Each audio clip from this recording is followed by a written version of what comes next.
Hello my loves, I'm Ellie Frost. Thank you so much for everyone that's here on my channel, liking, subscribing, commenting, plugging in, sharing my message, and also just being part of this community, which honestly means the entire world to me. So, well, a big part of it, because honestly, like, it represents me. Every time I speak, every time I share, every time I do something that helps, every time, all of it, it's like I'm speaking to a past version of me and that needed all of the stuff I'm sharing, that would have saved years of my life, that would have accelerated my healing, given me hope, all that stuff. Do you know what I mean? I'm always connected to her, and then to you, and you know what I mean, and to me now. So, like, you know, like the living example of what's possible afterwards, because I know for me going through narcissistic abuse that I know what it's like. I know how dark it can be. I know how bleak your thoughts can be. I know when it seems hopeless and it seems like there's nothing better in your life and no way you can get out, or no way you can actually connect to something that could be radically different to what you're experiencing. So on this channel we radically transform from narcissistic abuse cycles, right, into our authentic power and truth, into our most fulfilling lives, right? Not just to heal and obliterate suffering, but to actually be a co-creator with the divine of our best lives on the planet and fulfill our purpose, whatever that is for us. And that starts with our own fulfillment, what gives us joy, to spend a life worth living and to live fully now, right? And I wanted to talk about what you need to know about the trauma bond, right? Because if you've been through narcissistic abuse, you will know that the trauma bond, so it's I call it an enmeshment because it's such a stronger feeling than an addiction to the narcissist, to the abuser, right? It's way more powerful than addictions, because addictions just really hit you on a physical and emotional level. But an enmeshment with a narcissist, which, you know, the trauma bond is part of, is hitting you on a psychic, spiritual, energetic, mental and emotional and physical level.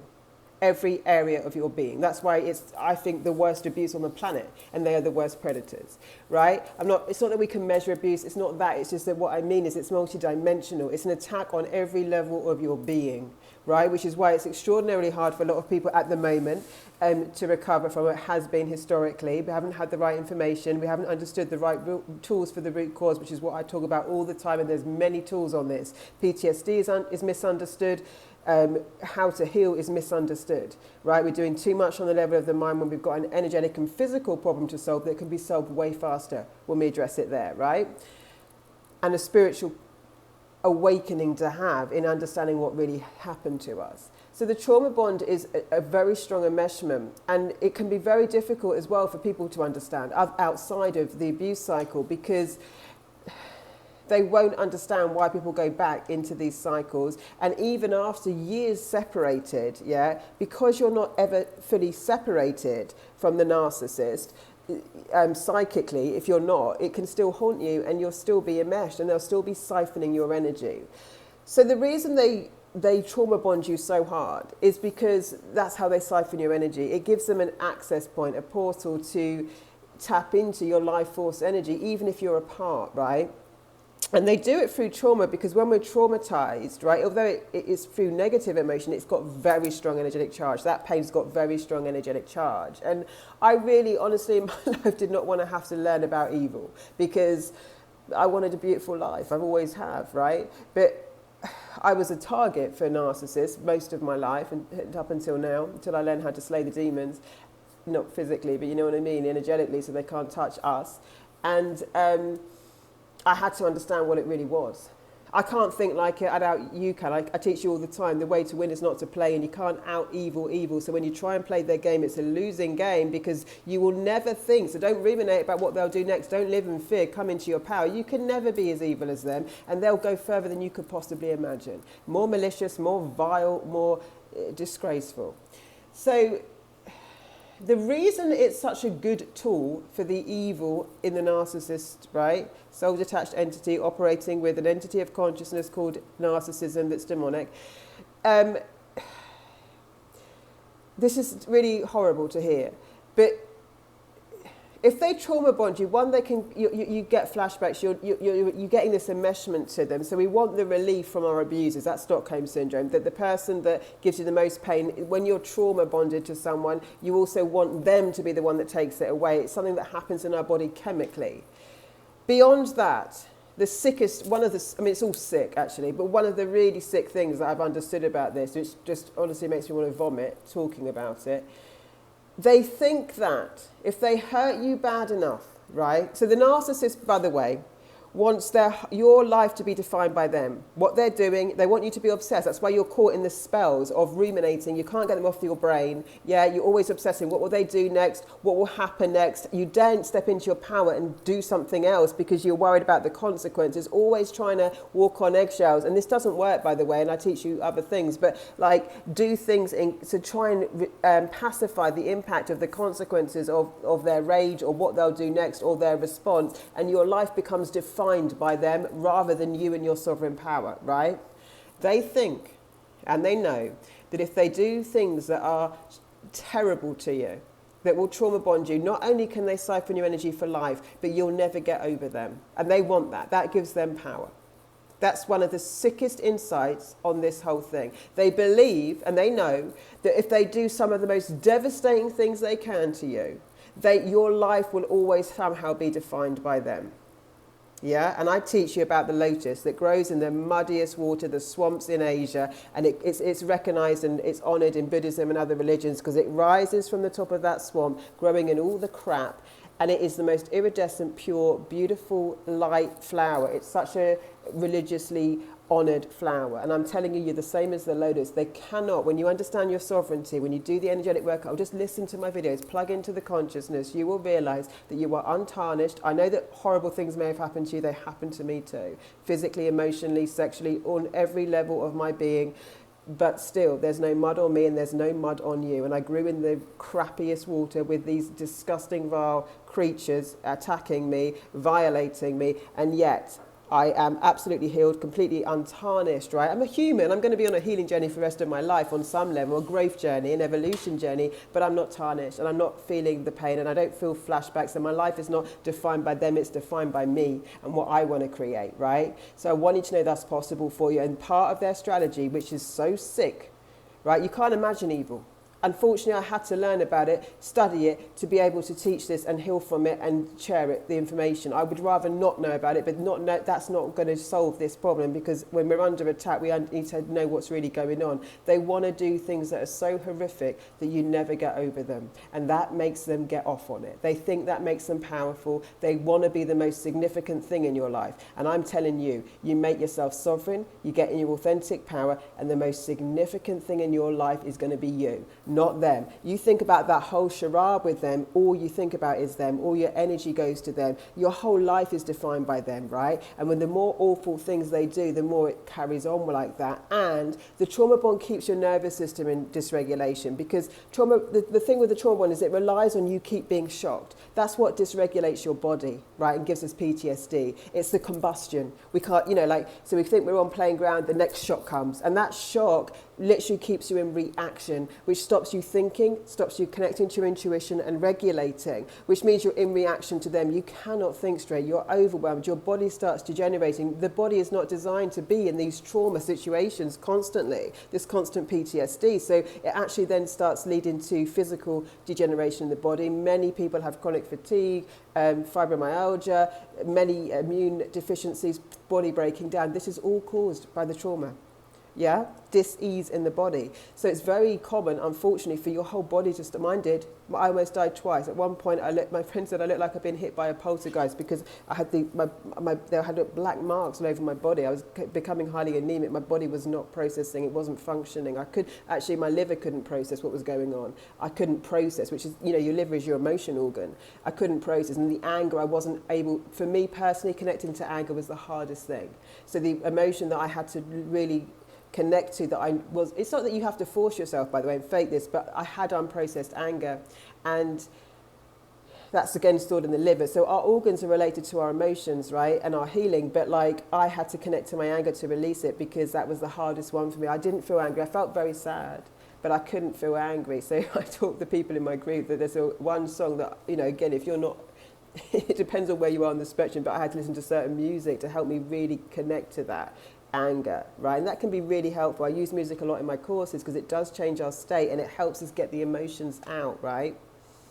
So the trauma bonding stage and the constant shocking you is like, so that you are unregulated, you can't think straight, you can't connect with your higher consciousness and your truth, you are just in a reaction. It actually gives them the optimum situation to siphon your energy. And then of course you've gone on another abuse cycle, so you've gone on a love bomb cycle, because you can't be shocked all the time. You've got to come on some plain sailing, and then they can shadow you. It's up and it's down. And what I found when I left these cycles was my body would constantly go into the cycles now without the trigger. And I studied that in psychology. You know, there's a thing called Pavlov's dogs, and when you feed your animals, if you ring a bell at the same time, then all that happens is you have to ring the bell and the dogs will salivate. It's the same with our body. We get trained responses. So even when and I've talked about, this happens with homeless people as well, when they get housed and stuff, if the trauma isn't being dealt with, they'll want to just get out. They can't cope with the emotional sort of unprocessed emotions hitting them and not being in fight and flight anymore, right? It can feel very...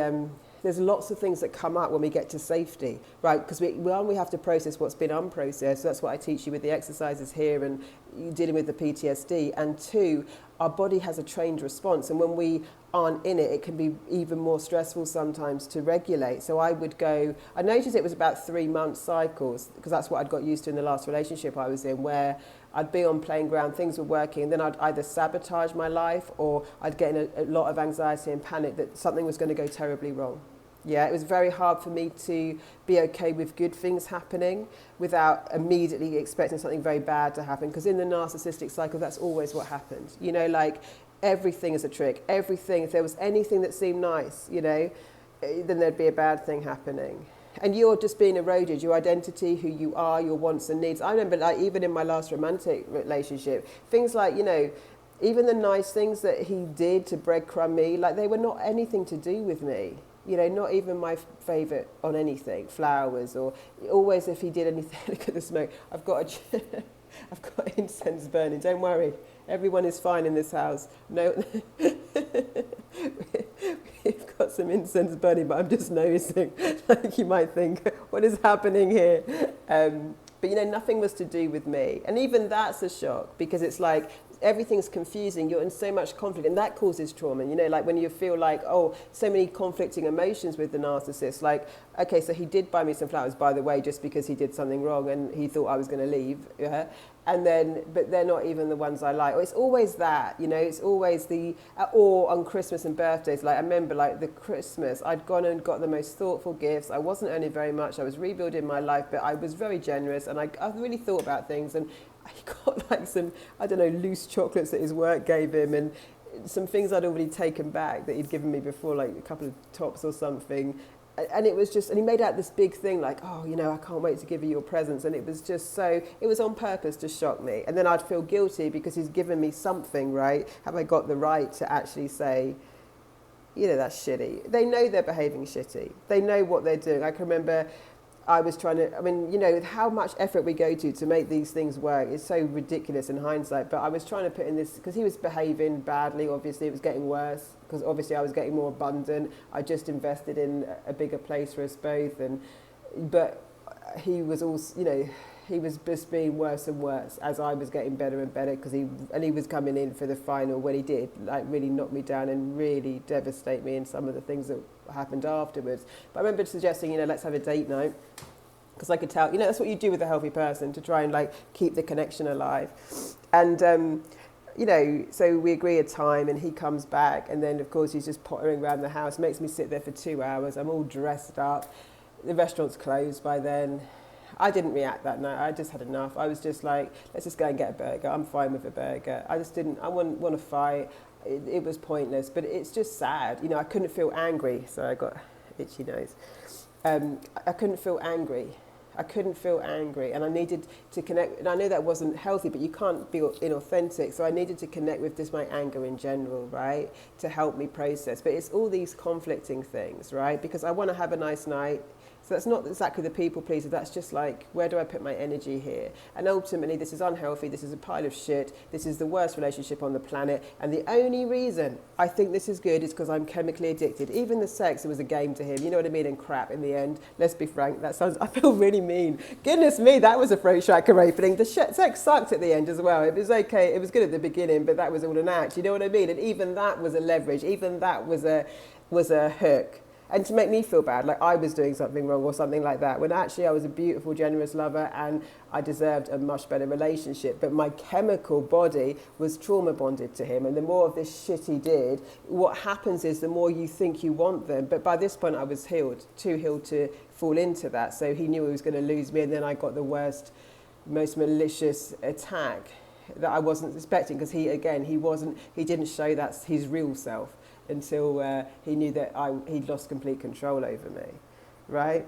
But, you know, again, they don't feel bad for any of that. And he knew what he did. I remember getting in the car that night for that date, and he was like, oh, I'm sorry that I kept you waiting 2 hours. And we'd arranged it. He knew, he could see me when he got in. I'd all dressed up nicely for him, looking forward to it. It wasn't even a restaurant I wanted to go to. It's always what he wanted, you know. But I didn't mind that. I wanted the evening. So, yeah, raise your motherfucking standards, guys. Raise your standards. Understand that you don't really love this person. You're chemically addicted to them, that they're attacking you on every level. And honestly, it will make... I was getting very ill in that relationship by the end of it. This wasn't the time I was a poltergeist. That was the last thing, the last guy. This one was making me sick as well. I started getting physically sick as well, which, again, for me personally, being my own self-employed for so long, it affects my ability to earn. My energy is everything. Yeah, my creativity, my energy, everything, right? So I hope that's helpful. Understand I'm trauma bonded, I'm not in love, I'm addicted unhealthily. These aren't even my real emotions. Yeah, and go through what I've got in here on PTSD, psychic attack, ending it. Remember, you're the lotus. I don't know which video that is, but it's a nice, I've mentioned that twice. You're the lotus. You can feel absolutely whole again. You can feel untarnished. You can feel your purity beyond all of it. There's a part of you that is your soul, that's infinite, that is untouchable, untarnished, unable to be violated, but also needs to know what to walk the fuck away from in this universe. And there are forces of evil that are no good for us, and we're not meant to be trying to love, because they don't grow from there, they just destroy. We're meant to just literally understand what's what. Yeah?